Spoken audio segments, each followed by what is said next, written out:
नमस्ते दोस्तों, तो आज आपको एक बड़ी ही अचंभित एवं अनोखी कहानी सुनाऊंगा जिसमें आपको कुछ अनसुनी एवं रहस्यमय बातें बताई जाएगी। तो आइए जानते हैं कुछ खतरनाक रहस्यमय कहानियां। तो कृपा करके वीडियो पूरी देखें ताकि आपको भी धर्म के प्रति रहस्यमय बातें की ज्ञान हो तथा इससे भी खतरनाक रहस्य जानने के लिए अभी इस चैनल को सब्सक्राइब करें ताकि और भी रहस्यमय कहानी सबसे पहले आप तक पहुँचे। धन्यवाद। तो सुनिए। संसार की सीमाओं से परे, जहाँ समय ठहर जाता है और दिशाएं मौन हो जाती हैं, वहाँ एक रहस्य पलता था, काल वृक्ष। यह न तो साधारण वृक्ष था, न ही साधारण भूमि पर खड़ा था। इसकी जड़ें उन रहस्यों को समेटे थी जो स्वयं ब्रह्मांड के जन्म से पहले उत्पन्न हुए थे। कुछ विद्वान कहते थे कि यह वृक्ष काल महाकाल द्वारा रोपा गया था, जब उन्होंने सृष्टि और विनाश के बीच संतुलन स्थापित किया था। कुछ कहते थे ये वृक्ष समय के पापों का भार ढोता है और जब उसका भार असहनीय हो जाता है तब वह अपने रहस्यमय पुष्प के माध्यम से संसार को एक नया मार्ग देता है। काल वृक्ष केवल उन्हें प्रकट होता था जो अपनी आत्मा में पूर्ण शुद्धता और निष्कलुष प्रेम रखते थे। आरव एक साधारण चरवाहा था। उसका जन्म हिंगिरी नामक छोटे से गांव में हुआ था जो बर्फ से ढकी पहाड़ियों में छिपा था। गांव के लोग सरल थे पर अंधविश्वासों में गहरे डूबे हुए। वहाँ एक पुरानी कथा प्रचलित थी। हिमगिरी के उस पार, जहाँ घाटी चुपचाप सोती है, वहीं काल वृक्ष खड़ा है।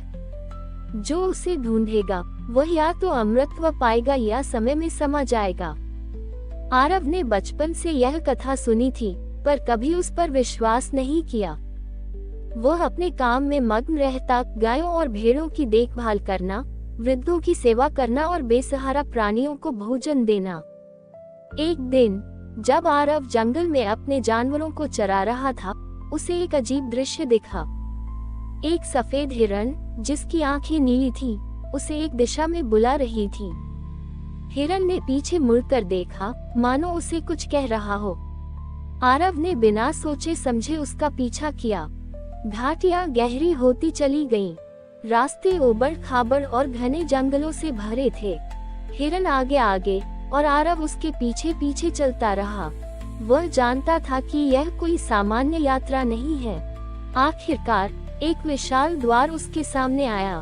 पत्थरों से बना एक प्राचीन द्वार जिस पर अजीब अजीब चिन्ह खुदे थे। द्वार के ऊपर एक शब्द चमक रहा था, कालिक क्षेत्र। आरव का दिल जोर जोर से धड़क रहा था। वह पत्थर के विशाल द्वार के सामने खड़ा था जिस पर कालिक क्षेत्र लिखा था। हिरण धीरे धीरे द्वार के बीच से होकर भीतर चला गया और बिना किसी आवाज के अदृश्य हो गया। आरव ने संकोच किया, लेकिन किसी अदृश्य शक्ति ने उसे आगे बढ़ने को प्रेरित किया। जैसे ही उसने पहला कदम भीतर रखा, द्वार के चिन्ह चमकने लगे। वातावरण एकदम ठंडा हो गया और समय जैसे थम सा गया। पक्षियों की आवाजें, हवाओं का शोर, सब कुछ मौन हो गया था। भीतर एक लंबा गलियारा था। दोनों ओर अनगिनत दिए जल रहे थे जिनकी लो हिलती नहीं थी। दीवारों पर रहस्यमय चित्र बने थे। सप्तर्षियों की आकृतियां, त्रिशूलधारी देवता और एक विशाल वृक्ष जिसके चारों ओर समय के चक्र घूमते थे। आरव धीरे धीरे आगे बढ़ा। हर कदम के साथ उसे अपने भीतर एक अजीब परिवर्तन महसूस हो रहा था। भय, लोभ, क्रोध जैसे सब कुछ उसके मन से उतरता जा रहा था। केवल एक शुद्ध शांति शेष रह गई थी। गलियारा समाप्त होते ही वह एक खुली घाटी में पहुंच गया। ये घाटी न तो पूरी तरह दिन में थी, न पूरी तरह रात में। आकाश में सूरज और चांद एक साथ चमक रहे थे और घाटी के केंद्र में वह खड़ा था, काल वृक्ष। काल वृक्ष इतना विशाल था कि उसकी शाखाएं आकाश में खो जाती थीं। उसके तने पर समय की दरारें बनी थीं, मानो वह स्वयं युगों का साक्षी रहा हो।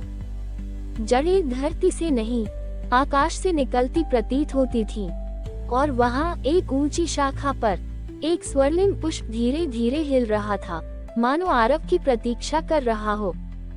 लेकिन तभी घाटी के चारों ओर अजीब परछाइयां उभरने लगीं। काले, धुंधले आकार जो घातक प्रतीत हो रहे थे। उनकी आंखें लाल थीं और उनकी गति हवा से भी तेज। ये कौन थे? क्या ये पुष्प के रक्षक थे या किसी प्राचीन अभिशाप के जीवित अवशेष? आरव ने सांस रोक ली। उसे अब न केवल पुष्प तक पहुंचना था, बल्कि उन परछाइयों से भी बचना था। बिना भय खाए वह जानता था, अगर उसका मन डगमगाया तो वह इस घाटी में हमेशा के लिए खो जाएगा। आरव की सांसें तेज हो गईं। चारों ओर से काली परछाइयां धीरे धीरे उसकी ओर बढ़ने लगी। उनकी चाल में न कोई आवाज थी, न कोई जीवन, सिर्फ भय। पर आरव ने खुद को संयत किया। उसे याद आया, गांव के बुजुर्ग हमेशा कहते थे, डर को देखो पर उसे थामो मत। जो भय से बचना चाहेगा वही भय का ग्रास बनेगा। आरव ने अपनी आंखें बंद की। उसने अपने भीतर की शांति को टटोला। जब उसने आंखें खोली तो पाया परछाइयां और भी निकट आ गई थीं। एक परछाई उसकी आंखों के सामने आकार लेने लगी। वह उसके अपने रूप में बदल गई। एक आरव, परंतु विकृत, भयभीत और क्रोधित। विकृत आरव चीखा, तुम क्यों पुष्प चाहते हो? तुम्हारे भीतर भी तो स्वार्थ है। आरव ने शांति से उत्तर दिया, मैं पुष्प नहीं चाहता, मैं तो केवल वह कर रहा हूँ जो मुझे सौंपा गया है। इतना कहते ही विकृत छवि फट गई, धुएं में बदलकर विलीन हो गई। दूसरी परछाई आई। इस बार वह उसके सबसे बड़े दुख का रूप थी। उसकी माँ की मुरझाई हुई देह, जो भूख से तड़पती हुई उसकी आंखों के सामने पड़ी थी। माँ ने करुण स्वर में पुकारा, आरव, क्या तू मुझे छोड़ देगा? तेरी खोज व्यर्थ है, लौट आ बेटा। आरव की आंखें भीग गईं, पर उसने अपने दिल को कड़ा किया। वह जानता था ये सच्चाई नहीं, उसकी परीक्षा थी। वह घुटनों के बल बैठ गया और धीरे से कहा, माँ, आप सदा मेरे हृदय में हैं। मैं आपको कहीं नहीं छोड़ सकता। ये कहते ही वह दृश्य भी भस्म हो गया। एक एक कर परछाइयां आईं। लोभ, मोह, भय, क्रोध, और एक एक कर आरव ने उन्हें प्रेम, त्याग और धैर्य से पार कर लिया। अंततः घाटी फिर से शांत हो गई। काल वृक्ष के ऊपर चमकता स्वर्णिम पुष्प और भी उज्जवल हो उठा। हवा में एक संगीत गूंजने लगा। कोई अदृश्य वीणा बज रही थी। काल वृक्ष की एक शाखा धीरे धीरे नीचे झुकी और पुष्प आरव के सामने आ गया। आरव ने दोनों हाथ जोड़कर, बिना किसी लालच के, आंखें मूंद कर पुष्प को अपने हाथों में ग्रहण किया। जैसे ही उसने पुष्प को छुआ, एक प्रकाश विस्फोट हुआ। पूरा काले क्षेत्र प्रकाश से भर गया। हिमगिरी की बर्फीली घाटियां, सूखे वृक्ष और सोई हुई नदियां सब जीवन से भर उठी।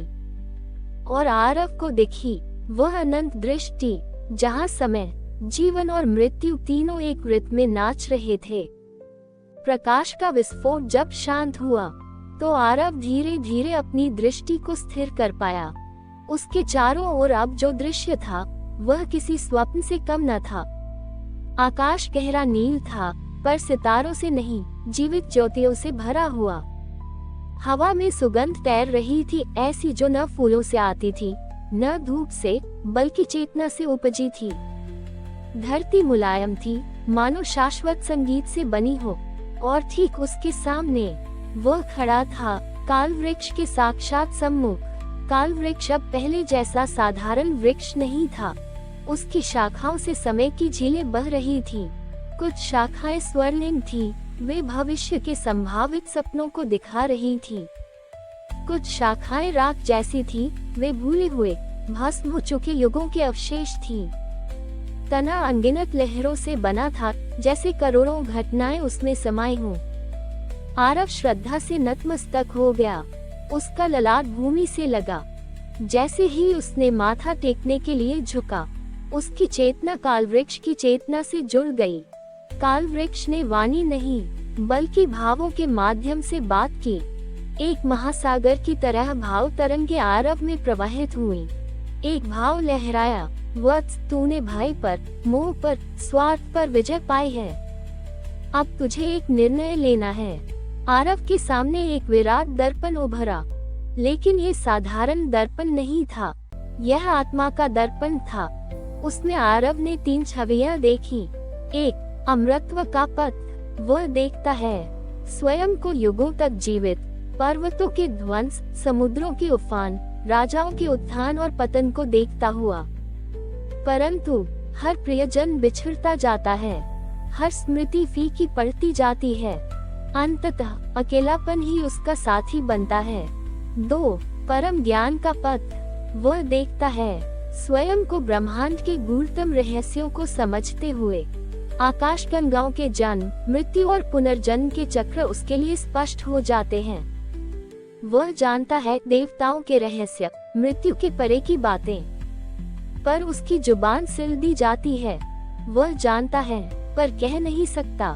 उसका ज्ञान उसका बोझ बन जाता है।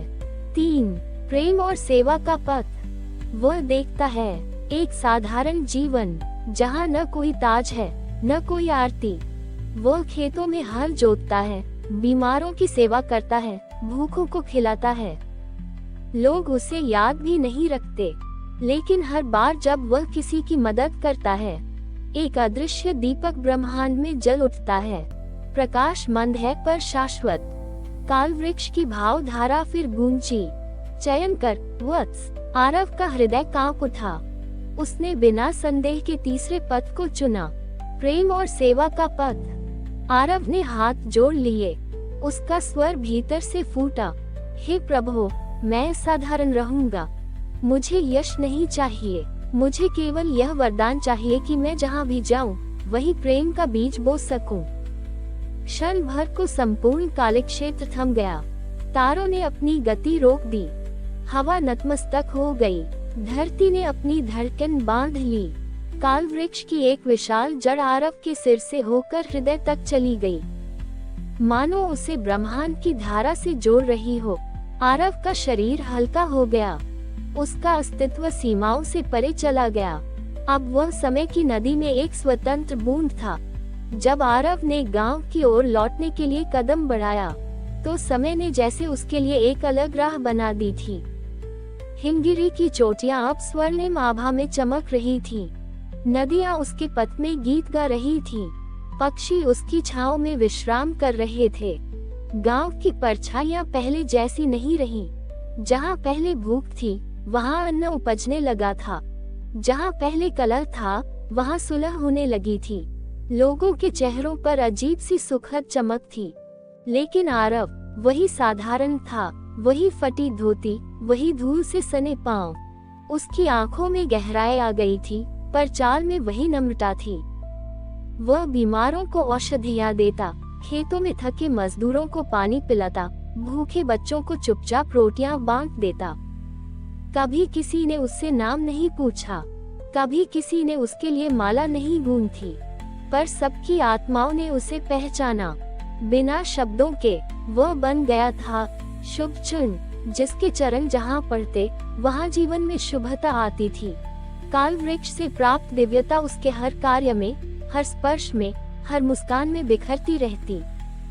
दूर हिमगिरी की घाटी में काल वृक्ष मंद मुस्कान में झूम रहा था, क्योंकि एक और युग चक्र पूरा हो गया था और एक नया सृजन शुरू हो चुका था। रात के सन्नाटे में गांव के ऊपर अजीब सी हलचल फैलने लगी थी। पश्चिम दिशा से उठने वाली हवाएं अब भारी हो चली थीं। पेड़ों की शाखाएं कराहने लगी और नदियों का प्रवाह रुक रुक कर कांपने लगा। आरव भी परिवर्तन महसूस कर रहा था। उसके भीतर जैसे कोई अदृश्य घंटा बज उठा था। ये साधारण ऋतु परिवर्तन नहीं था, ये समय का कंपन था। रात के तीसरे पहर, जब आकाश पर न कोई तारा चमक रहा था, न चांद था, तभी एक स्वप्न जैसा दृश्य घटित हुआ। आरव की झोपड़ी के द्वार पर एक दिव्य पुरुष प्रकट हुआ, श्वेत वस्त्रों में लिपटा, शरीर से मन प्रकाश फूटता हुआ और आंखों में अगाध करुणा और शक्ति का सम्मिलन। वह पुरुष बोला, वत्स आरव, समय की धारा एक बार फिर विक्षुब्ध हो उठी है। जहाँ तूने प्रेम बोया है, वहाँ अब विध्वंस की आंधी बहने को तैयार है। काल वृक्ष ने तुझे इसीलिए चुना था कि तू न केवल सेवा करे, बल्कि समय की रक्षा भी करे। अब तुझे अपनी अगली यात्रा के लिए तैयार होना होगा। आरव ने विनम्रतापूर्वक पूछा, प्रभु, कहाँ जाना होगा? दिव्य पुरुष ने आकाश की ओर संकेत किया और वहाँ सितारों के बीच एक अजीब चिन्ह प्रकट हुआ। 3 वलयों वाला एक घेरा, जिसके भीतर एक सूखा वृक्ष था। ये प्रतीक है वृत वृक्ष का, काल वृक्ष के अपवित्र प्रतिरूप का, जो अधर्म, लोभ और अज्ञान से उपजा है। यदि तू उसे समय रहते नष्ट नहीं करेगा तो उसका विष पूरे पृथ्वी लोक में फैल जाएगा। आरव का हृदय कांप उठा। वह जानता था कि यह यात्रा केवल बाहरी नहीं, भीतरी भी होगी। उसे न केवल बाहर के अंधकार से, बल्कि अपने भीतर के भय और मोह से भी युद्ध करना होगा। दिव्य पुरुष ने उसे एक आशीर्वाद दिया और कहा, याद रख, जहाँ भी तुझे संदेह होगा वहाँ प्रेम का दीप जलाना। प्रेम ही तेरा अस्त्र है और सेवा तेरा कवच। ये कहकर वह पुरुष प्रकाश में विलीन हो गया और आरव की आंखों के सामने एक अदृश्य पथ बन गया, जो उसे उस रहस्यमय वृत वृक्ष की ओर ले जाने वाला था। अगली सुबह आरव ने बिना किसी से कुछ कहे अपनी यात्रा शुरू कर दी। उसके पास कोई शस्त्र नहीं था, न कोई सेना, केवल एक छोटा सा झोला जिसमें कुछ रोटियां और काल वृक्ष का दिया आशीर्वाद था। पर्वतों के पार एक रहस्यमयी घाटी थी, जिसे माया कुंड कहा जाता था। यही था उसका पहला पड़ाव। जैसे ही आरव माया कुंड में प्रवेश करता है, हवा में एक मधुर संगीत बजने लगता है, मन मोहने वाला, नींद में डुबोने वाला। चारों ओर सुनहरी लड़कियां, धन के ढेर, ताज और वैभव के महल दिखाई देते हैं। मधुर स्वर गूंजते हैं। आरव, थक गया होगा, विश्राम कर, सब कुछ छोड़ दे, यही तेरा स्वर्ग है। एक क्षण को आरव का मन डगमगाया। वह थका था, उसने बहुत दुख देखे थे, पर तभी उसके भीतर काल वृक्ष की गूंज उठी। प्रेम को मत भूल। आरव ने अपनी आंखें मूंद ली। वह उन सारे प्रलोभनों को प्रेम की अग्नि में समर्पित कर देता है और तभी वह स्वर्णिम माया जाल भस्म हो जाता है। रास्ता आगे खुल जाता है। आरव ने माया कुंड की मृग तृष्णाओं को पार कर लिया था। अब उसके सामने एक गहरी, भयावह घाटी फैली थी, जिसके बीचों बीच फैला था एक विशाल काला सरोवर, भैरथरा सरोवर। ये सरोवर जीवित था। उसकी सतह पर काले धुएं की भांति धुंध तैरती थी। हर थोड़ी देर में उसमें से भयानक आकृतियां उठती, जैसे अनगिनत आत्माएं चीखती हों, बिलखती हों।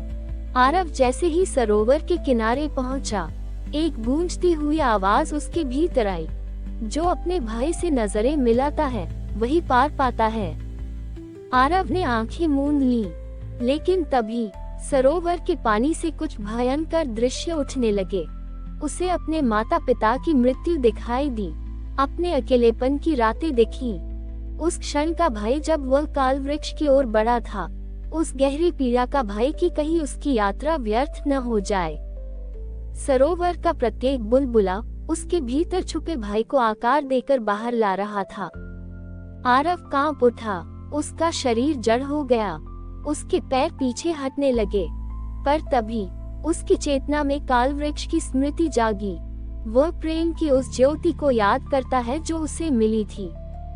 धीरे धीरे वह भय को स्वीकार करता है, न उससे भागता है, न उसे दबाता है, बस उसे प्रेम पूर्वक देखता है और चमत्कार घटता है। जैसे ही वह भय को आलिंगन करता है, सरोवर का जल निर्मल होने लगता है।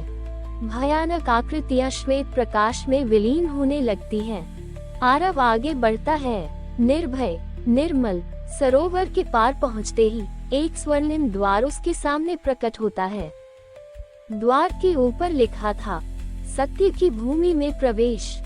स्वर्णिम द्वार के पार आरव एक नई दुनिया में प्रवेश करता है। ये भूमि अजीब थी, न पूरी धरती थी, न पूरी आकाश। एक धूसर प्रकाश में लिपटी हुई, समय और स्थान के बीच की सीमा पर टिकी हुई। यही पर था वृत वृक्ष। वृत वृक्ष भयावह था, उसकी शाखाएं उल्टी दिशा में फैली थीं, जड़ें आकाश की ओर बढ़ रही थीं। उसके फल विषैले थे और उसकी छाया में बैठने से प्राणी विकृत हो जाते थे। और वृत्त वृक्ष के नीचे बैठा था एक प्राचीन प्राणी, छाया मंत्र, एक ऐसा योद्धा जो कभी काल वृक्ष का रक्षक था, पर लोभ और घमंड के वशीभूत होकर भ्रष्ट हो गया था। छाया मंत्र ने आरव को देखते ही अट्टहास किया, तो तू आया है मुझे रोकने? क्या तू जानता है कि प्रेम और सेवा की ताकत इस संसार के लोभ के आगे कितनी क्षीण है? आरव ने सिर झुकाया और शांति से उत्तर दिया, यदि प्रेम क्षीण होता तो काल वृक्ष आज भी न खड़ा होता। यदि सेवा निर्बल होती तो मैं इस यात्रा पर चल न पाया होता। छाया मंत्र क्रोधित हुआ, उसने अपने दुष्ट मंत्रों से वृत्त वृक्ष की शाखाओं को जीवित कर दिया। वे विशाल नागों की तरह फुफकारते हुए आरव पर टूट पड़ी, परंतु आरव ने कोई शस्त्र नहीं उठाया। उसने अपनी दोनों हथेलियां जोड़कर प्रेम का स्मरण किया। काल वृक्ष की ओर से एक अदृश्य ऊर्जा लहराई, और जैसे ही वह ऊर्जा नाग जैसी शाखाओं को स्पर्श करती, वे राख में बदल जाती। छाया मंत्र घबरा गया, उसका चेहरा विकृत हो उठा। वह चिल्लाया, यह असंभव है, कैसे प्रेम युद्ध जीत सकता है? आरव धीरे से मुस्कुराया, क्योंकि प्रेम युद्ध नहीं करता, वह अंधकार को आलोक में बदल देता है। छाया मंत्र के चारों ओर का अंधकार दरकने लगा, वह फूट फूट कर रोने लगा, और देखते ही देखते एक निर्दोष बालक में बदल गया। उस बालक ने हाथ जोड़कर क्षमा मांगी। आरव ने उसे गले लगा लिया, और उसी क्षण वृत्त वृक्ष का सारा विष बुझ गया। वह पुनः एक स्वर्णिम निर्मल वृक्ष में बदल गया, जिसकी शाखाओं से अब ज्ञान और शांति के पुष्प झरने लगे थे। छाया मंत्र का उद्धार हो चुका था। वृत्त वृक्ष अब विष मुक्त हो प्रकाश से आलोकित हो चुका था। चारों ओर समय रुक सा गया था। आकाश पर एक स्वर्णिम प्रभा फैल गई थी, जैसे देवताओं ने स्वयं आकर इस क्षण को नमन किया हो।